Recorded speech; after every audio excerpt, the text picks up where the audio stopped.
journalist right there. You're threatening me now in the White House, in the Rose Garden. You're threatening me in the Rose Garden. You are a punk. You're not a journalist. You're a punk. Go home. Go home. Hey, just for the record, he'd kick your punk. That was quite an exchange. Joining me now is the man himself, former Deputy Assistant to the President, my good friend, Dr. Sebastian Gorka. Seb, that's why we're friends. I think we connect at a certain level of reality, right? We certainly do. Now, what do people want to know what President Trump thought about this? Well, let's look at what he tweeted earlier today. President Trump tweeted, "Seb Gorka wins big. No contest!"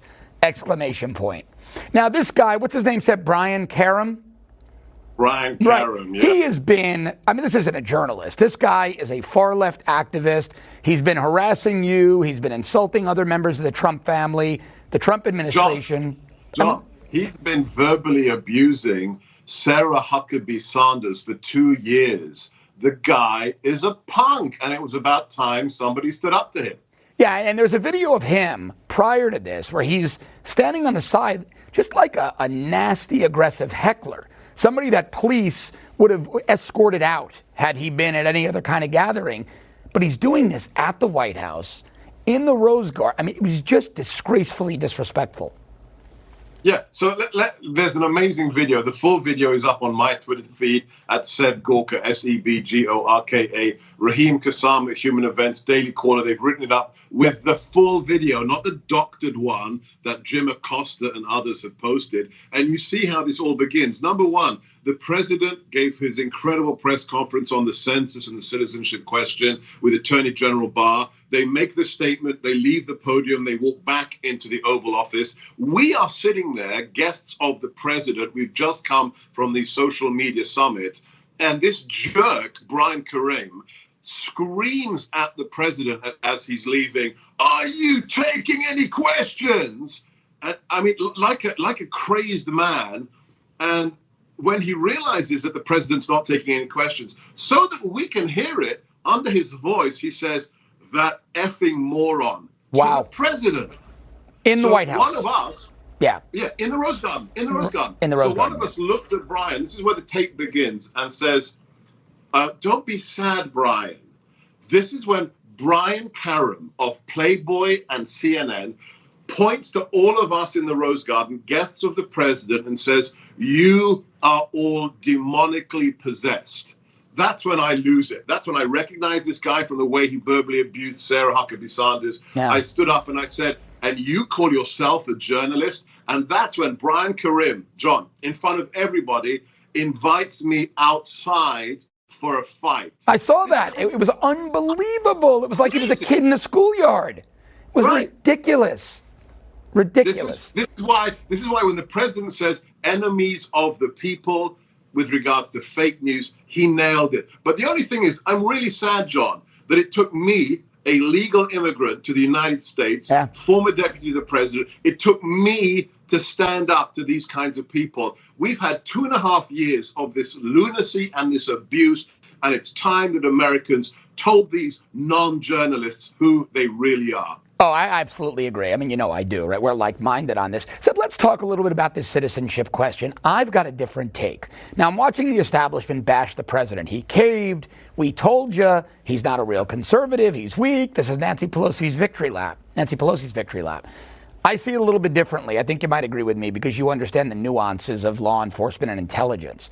What the president's essentially done has said, sure, I don't care about this voluntary self-reporting with this question. I'm just going to have all my federal law enforcement agencies now dump their data over to the Department of Commerce. We're going to get real quality intelligence here, and we're going to use that for apportionment. I think once the Democrats realize how they've been played by Donald Trump and Bill Barr, they're going to end this victory lap pretty quickly. John, you nailed it. It is the ultimate end run. Totally legal and utterly genius in its execution. You've got to listen to the words of Bill Barr. We were there in the Rose Garden. He nailed it. He said, look, the Supreme Court said we can ask the question, but objected to the way it was reasoned, which is like, sorry, what? We can ask the question, but you didn't like how the Commerce Secretary justified it. Well, A, that just tells you who the Supreme Justice is. He's a liberal. But at the end of the day, he said, logistically, we can't include the question without a lower court blocking us again. So we're going to ask the census without the question, but we need the data. And so the president signed an executive order yesterday authorizing every department in the federal government that has a database pertaining to legal and illegal residents to collate all the information at the Department of Commerce. You know why this is genius, John? You know it as well as anybody else as an intelligence and law enforcement professional. Instead of one source of information, we're going to have 20. We're going to have 30 sources. We will have a better picture of who is here in America illegally because of this EO, John, than if we just done the census. It's genius. Yeah, and this was data that was involuntarily collected. This is involuntary self-reporting. Far more accurate, far more comprehensive. Bingo. You nailed it. I think this is the first time ever, potentially since 1776, John, that we will actually have an accurate number of who lives in America and who is legal and who is illegal. Yeah, I really do. I like this move, and I was pretty shocked that people didn't see it. They looked at it on face value. They really didn't get it. All right, we got to talk about this Epstein case. Alex Acosta resigns this morning. That was expected. Acosta, I think he knew he was a distraction.